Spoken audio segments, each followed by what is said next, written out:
जय माता दी दोस्तों, कैसे हैं आप सभी। आशा करता हूं दोस्तों आप सभी अच्छे होंगे, स्वस्थ होंगे। दोस्तों आज मैं आपको ये बताऊंगा कि किस प्रकार से आप दिव्य दृष्टि प्राप्त कर सकते हैं और कैसे आप अपनी दिव्य दृष्टि को जागृत करके लोगों के बारे में जानकारी प्राप्त कर सकते हैं। मान लीजिए कोई व्यक्ति आपके पास में आया है, वो व्यक्ति दुखी है, परेशान है, उसको समस्याओं ने घेर रखा है और जब वो व्यक्ति आपके पास आया है तो उस व्यक्ति के बारे में सारी जानकारी आपको प्राप्त हो जाएगी आपकी दिव्य दृष्टि के माध्यम से। आप उसका अगला पिछला सब कुछ देख लोगे, यहाँ तक कि वो कौन सा उपाय है, कौन सा प्रयोग है, कौन सा टोटका है, कौन सी जप साधना है जिसको करने से उस व्यक्ति की समस्या ठीक होगी, ख़त्म होगी, इसके बारे में भी आपको जानकारी प्राप्त हो जाएगी। और ये सब कुछ देवी देवताओं की आशीर्वाद से ही होता है, उनकी कृपा से होता है, उनकी दी हुई शक्तियों के माध्यम से होता है। और जब आपकी दिव्य दृष्टि जागृत हो जाती है तो आपको बहुत सारी चीज़ों की जानकारी मिलनी शुरू हो जाती है। यहाँ तक कि जो गुप्त ज्ञान है, छुपा हुआ ज्ञान है, अलौकिक ज्ञान है, जो आम लोगों को नहीं प्राप्त होता, आम साधकों को नहीं प्राप्त होता, उस गुप्त ज्ञान की जानकारी भी आपको मिलनी शुरू हो जाती है।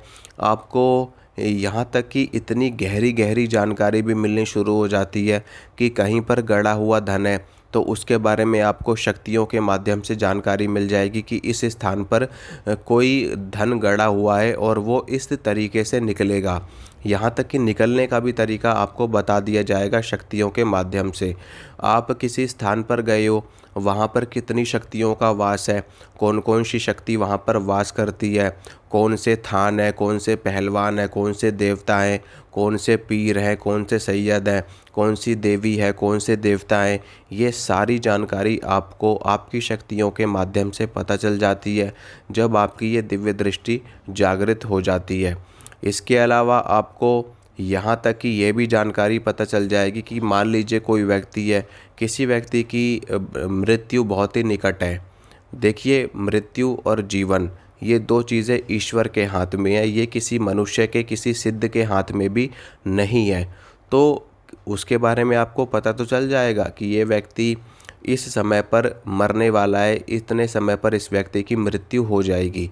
तो ये जानकारी भी आपको पता चल जाएगी और आप खुद सोचिए कि ये बहुत बड़ी बात है, अपने आप में बहुत बड़ी चीज़ है कि कोई व्यक्ति मरने वाला है, उसके बारे में आपको पहले ही पता चल जाए कि ये व्यक्ति मरने वाला है।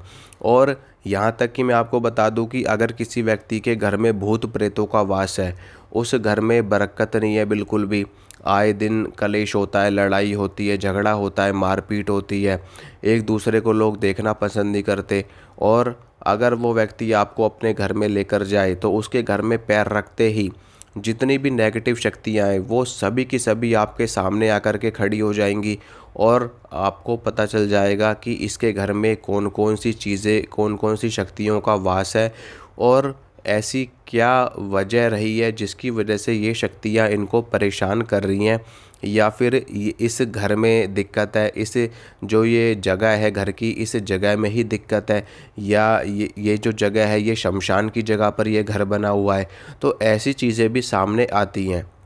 मैं आपको एक एग्ज़ाम्पल बताता हूँ कि जो एक बार मैं अपने गुरुजी के पास में बैठा हुआ था, तो गुरुजी के पास में एक व्यक्ति आया और उस व्यक्ति के घर में बहुत दिक्कतें थी, बहुत ज़्यादा दिक्कतें, इतनी ज़्यादा दिक्कतें थी कि भूत प्रेत उनको ऐसे ही चलते हुए दिखाई देते थे अपने घर में। और यहाँ तक कि भूत प्रेत उनको इतना ज़्यादा परेशान करते थे, कई तो मौतें हो गई थी उनके घर में, और भूत प्रेत उनको उठा उठा के पटक दिया करते थे उस जगह पर। तो वो व्यक्ति आया गुरुजी के पास में, गुरुजी के पास में बैठा हुआ था, तो गुरुजी से पूछा क्या समस्या है। तो गुरुजी ने कहा था उसको कि अपने घर की मिट्टी लेकर के आना। तो जब वो व्यक्ति अपने घर से मिट्टी लेकर के आया गुरुजी के पास में, गुरुजी को मिट्टी दिखाई, तो जैसे ही गुरुजी ने उस मिट्टी को देखा, ऐसे ही गुरुजी को तुरंत बहुत ज़ोर का झटका लगा। बहुत ज़ोर का झटका ऐसे लगा क्योंकि उस जगह पर इतनी ज़्यादा नेगेटिव शक्तियाँ थी, इतनी ज़्यादा भूत प्रेतों का वास था। वो तो गुरुजी के पास में दिव्य शक्तियाँ थी, दिव्य सिद्धियाँ थी, जिनकी वजह से जिन शक्तियों ने उनकी रक्षा करी, उनकी सुरक्षा करी। तो जब वो व्यक्ति चला गया तो बाद में गुरुजी ने बताया कि इस व्यक्ति का जहाँ पर घर है उस घर में पहले शमशान हुआ करता था। वहाँ पर लोगों को जला दिया जाता था। जैसे कि आपने अक्सर आज भी आपने देखा होगा गांव में अक्सर लोग जब मर जाते हैं तो उनको लोग कहीं पर भी जला देते हैं।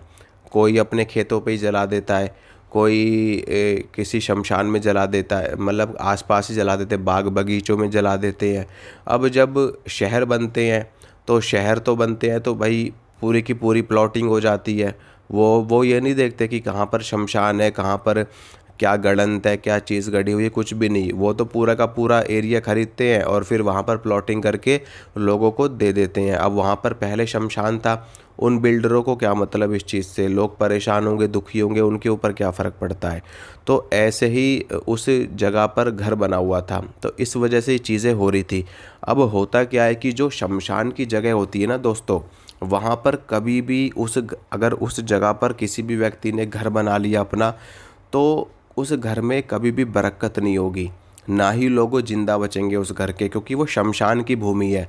शमशान की भूमि एक ऐसी भूमि होती है जहाँ पर आप कभी भी रह नहीं सकते। रहने का अर्थ ये है कि वहाँ पर आप फैमिली के साथ में अपना घर एक स्थान बना करके नहीं रह सकते। वैसे आप रह सकते हो शमशान में, जैसे कि आप गए वहाँ पर आप रह रहे हो, आप साधना कर रहे हो, आप भगत हो, पूजा पाठ करने के मकसद से आए हो, या फिर लेकिन वहाँ पर आप फैमिली के साथ में नहीं रह सकते कि वहाँ पर आप खा रहे हो, पी रहे हो, रह रहे हो, सो रहे हो, सारे काम आप कर रहे हो। क्योंकि शमशान की भूमि और एक मंदिर की भूमि, ये दो भूमि बहुत ही ज़्यादा शक्तिशाली होती है, बहुत ही ज़्यादा जागृत रहती हैं। शमशान में भूत प्रेतों का वास होता है, देवी देवताओं का भी वास होता है, जो तामसी शक्तियाँ हैं, जैसे कि माता महाकाली, बाबा शमशान भैरव, बाबा महाकाल, अघोरियों की शक्तियाँ होती हैं। तो वो बहुत जागृत जगह रहती है, बहुत ही ज़्यादा तेज से भरपूर वो जगह होती है, ऐसे ही मंदिर की जगह होती है।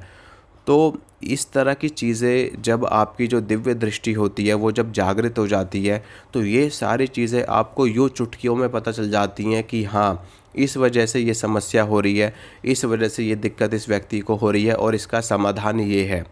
तो उसके बाद में जब इसके अलावा और भी चीज़ें आपको पता चलती हैं कि कौन सा मंत्र है, किस मंत्र से क्या कार्य होता है, किस मंत्र से बंधन होता है, किस मंत्र से देवी देवताओं को बुलाया जाता है, किस मंत्र से देवी देवताओं को बांधा जाता है, बुरी शक्तियों को, भूत प्रेतों को बांधा जाता है, और किस मंत्र से देवी देवताओं को किसी व्यक्ति के ऊपर चढ़ाया जाता है, भूत प्रेतों को चढ़ाया जाता है।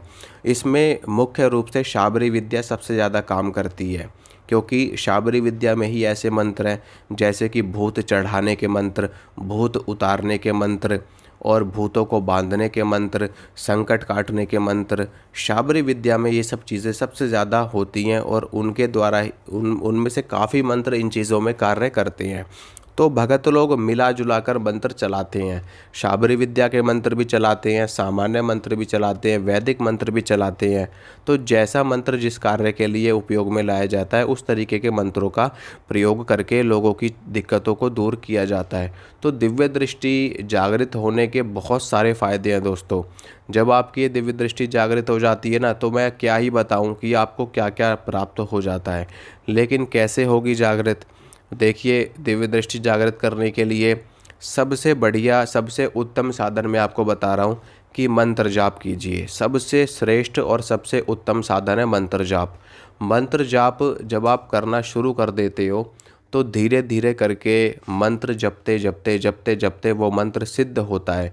जब वो मंत्र सिद्ध होता है तो मंत्र के देवता सिद्ध होते हैं, और जब देवता सिद्ध हो जाते हैं तो वो आपको दिव्य दृष्टि प्रदान कर देते हैं, क्योंकि जो मंत्र हैं वो देवी देवताओं के ही स्वरूप होते हैं। तो मंत्र के ज़रिए आप देवी देवताओं का आवाहन करते हैं बार बार। तो जपात सिद्धि जपात सिद्धि जपात सिद्धि न संशयः। आप लगातार किसी भी एक मंत्र का जप कीजिए। आप कोई भी मंत्र ले लीजिए, जो मंत्र आपको सबसे ज़्यादा पसंद हो। आप ओम नमः शिवाय जपिए, आप नवारण मंत्र जपिए, आप द्वादशाक्षर मंत्र जपिए, आप अष्टाक्षर मंत्र जपिए, आप जो गायत्री मंत्र है उसका जप करिए, आप किसी भी शक्ति का जप करिए, आप शाबर मंत्र का जप करिए, कोई भी मंत्र आप जपेंगे तो उससे आपकी दिव्य दृष्टि जो है वो पैनी होती है। जो आपका जो आज्ञा चक्र है वो घिसता है, वो रगड़ता है मंत्र की जाप से, मंत्र की तरंग से। तो जब वो आपका आज्ञा चक्र घिसेगा बार बार तो उसमें एक चमक आएगी और उस चमक में ही दिव्य दृष्टि प्रकट होती है। तो ये चीज़ें होंगी, आप करिए और आपकी दिव्य दृष्टि जागृत होगी। आपको खुद आभास होगा, खुद महसूस होगा, आपको खुद ब खुद चीज़ें दिखनी शुरू हो जाएंगी। भूत प्रेत आपको यूं खुली आंखों से दिखाई देंगे, देवी देवता आपको यूं खुली आंखों से दिखाई देंगे। जो अदृश्य जगत की शक्तियाँ हैं, अदृश्य जगत की चीज़ें हैं, वो आपको अपने आप ही दिखनी शुरू हो जाएंगी। जब आपको ये चीज़ें दिखनी शुरू हो जाए ना, तो समझ लेना कि आपकी दिव्य दृष्टि जागृत हो चुकी है, आपकी थर्ड आई एक्टिवेट हो चुकी है और आपके ऊपर देवी देवताओं का हाथ हो चुका है। ठीक है दोस्तों, तो इसी के साथ मैं इजाज़त चाहता हूँ। अगर आपको ये वीडियो अच्छा लगा है, पसंद आया है, तो वीडियो को लाइक करना, शेयर करना और चैनल को ज़रूर सब्सक्राइब करना। मिलूँगा आप सभी से अगली वीडियो में। जय माता रानी की।